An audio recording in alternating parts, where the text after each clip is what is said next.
ఏముంది మీ డబ్బాలో? ఉప్మా అండి. తినండి, మీరే తినండి, ఎవరికి పెట్టదు. మీరు మటుకే తినండి. నానా ఉప్మా రెడీరా. ఆఫీస్ కింద రాలేదు? ఇవాళ ఉప్మా తినాలనిపించింది. ఉప్మా తినాలంటే ఆఫీస్ మానేయాలా?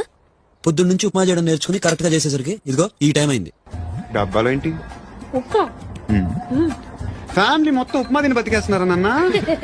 మా బాబుకి జీడిపప్పు ఉప్మా అంటే ఇష్టం, కానీ బాబు గారికి ఉప్మాలో ఉన్న జీడిపప్పు అంటే ఇష్టం.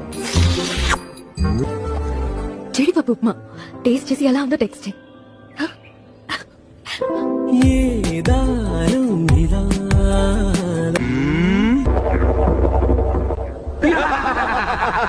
ఎందుకయ్యా నవ్వుతారు? మొగుడు శవం నట్టింటో ఉంటే వంటింటో ఉప్మా తింటా అంటే నవ్వక సత్తావా? ఉప్మా వద్దండి. ఉప్మా కూడా ప్లేట్ తీసుకురా. మేము చిన్న పందెం వేసుకున్నాం. ఏంటది? అది మీ ఇంట్లో జీడిపప్పు ఉప్మా చేస్తున్నారని నేను, బాదం పప్పు ఉప్మా చేస్తున్నారని వీడు. నేనా? అవును.